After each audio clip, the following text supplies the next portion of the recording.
TRS పార్టీకి official గా Ayodhya Ram Mandir issue మీద ఇన్విటేషన్ ఏం రాలేదు. అయినప్పటికీ రాముడు అందరు వాడు కొందరు వాడు కాదు. ఏదో ఒక సందర్భంలో ఏదో ఒక సమయంలో అయోధ్య విజిట్ చేసే అవకాశం తప్పకుండా వస్తుంది. పుణ్యక్షేత్రాలన్నీ కూడా సందర్శించేటట్టుగా ఏదో ఒకనాడు అయోధ్యను సందర్శించుకునేటటువంటి భాగ్యం మా అందరు కూడా కలుగుతుందని నేను భావిస్తా ఉన్నాను. బట్ రేపు జరిగేటటువంటి ఈవెంట్ లో అఫీషియల్ ఇన్విటేషన్ లేదు కాబట్టి వెళ్ళలేకపోతా ఉన్నాం. బట్ రాములవారి టెంపుల్ కాబట్టి ఏదో ఒక సందర్భంలో తప్పకుండా వెళ్తాం. టీఆర్ఎస్ పార్టీకి అఫీషియల్ గా అయోధ్య రామ్ మందిర్ ఇష్యూ మీద ఇన్విటేషన్ ఏం రాలేదు.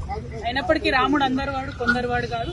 ఏదో ఒక సందర్భంలో ఏదో ఒక సమయంలో అయోధ్య విజిట్ చేసే అవకాశం తప్పకుండా వస్తుంది. పుణ్యక్షేత్రాలన్నీ కూడా సందర్శించేటట్టుగా ఏదో ఒకనాడు అయోధ్యను సందర్శించుకునేటటువంటి భాగ్యం మా అందరు కూడా కలుగుతుందని నేను భావిస్తా ఉన్నాను.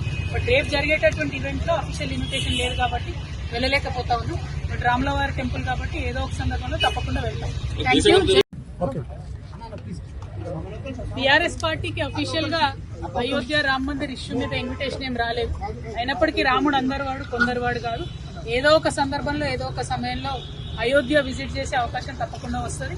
పుణ్యక్షేత్రాలన్నీ కూడా సందర్శించేటట్టుగా ఏదో ఒకనాడు అయోధ్యను సందర్శించుకునేటటువంటి భాగ్యం మా అందరు కూడా కలుగుతుందని నేను భావిస్తా ఉన్నాను. బట్ రేపు జరిగేటటువంటి ఈవెంట్ లో అఫీషియల్ ఇన్విటేషన్ లేదు కాబట్టి వెళ్ళలేకపోతా ఉన్నాం. బట్ రాములవారి టెంపుల్ కాబట్టి ఏదో ఒక సందర్భంలో తప్పకుండా వెళ్తాం.